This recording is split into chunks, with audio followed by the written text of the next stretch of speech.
मरकजी वजीर सयाहत और हल्के लोकसभा सिकंदराबाद के बीजेपी रुकन जी किशन रेड्डी ने सिकंदराबाद रेलवे स्टेशन पर तशद्दुद के रौनुमा वाक़यात के लिए हुकूमत तेलंगाना को ये कहते हुए जिम्मेदार ठहराया कि वो एहतजाजियों को कंट्रोल करने में नाकाम रही। उन्होंने कहा कि जुमे को सुबह से ही इस स्टेशन पर नौजवान एहतजाज के लिए जमा हो रहे थे और बीजेपी ज़ेर क़यादत मरकजी हुकूमत के खिलाफ नारेबाजी की जा रही थी।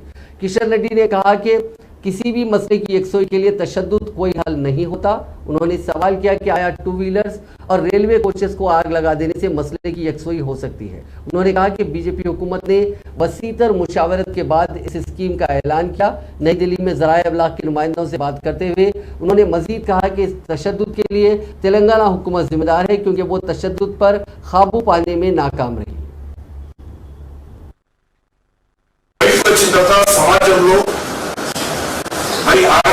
స్కిల్లింగ్ ద్వారా ఎంప్లాయ్మెంట్ జనరేషన్ దానికి ఉద్యోగాలు 10 మందికి ఎంప్లాయ్మెంట్ జనరేషన్ చేసేటువంటి అవకాశం కూడా కల్పించేందుకు భారత ప్రభుత్వం నిర్ణయించి ప్రకటించడం జరిగింది।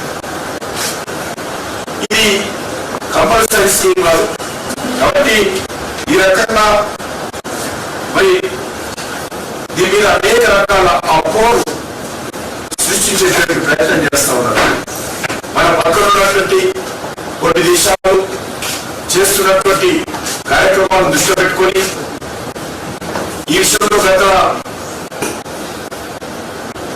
8 సంవత్సరాలుగా 10 సంవత్సరాలుగా నరేంద్ర మోడీ గారు ప్రధానమంత్రి కాకముందు నుంచి కూడా చర్చ జరుగుతాం। సైన్యంలో అనేక రకాల నివేదికలు వచ్చాయి। మరి సైన్యాధికారులు అనేక ఇతర దేశాలకు కూడా వెళ్ళి అక్కడ ఈ పథకం అమలు జరుగుతున్నటువంటి విధానాన్ని కూడా పరిశీలించి వచ్చారు। అన్ని దేశాలు పరిశీలించిన తర్వాతనే మన దేశంలో ఉన్నటువంటి పరిస్థితులను దృష్టిలో పెట్టుకొని ఈరోజు కార్యక్రమాన్ని పొందుపరచడం జరిగింది।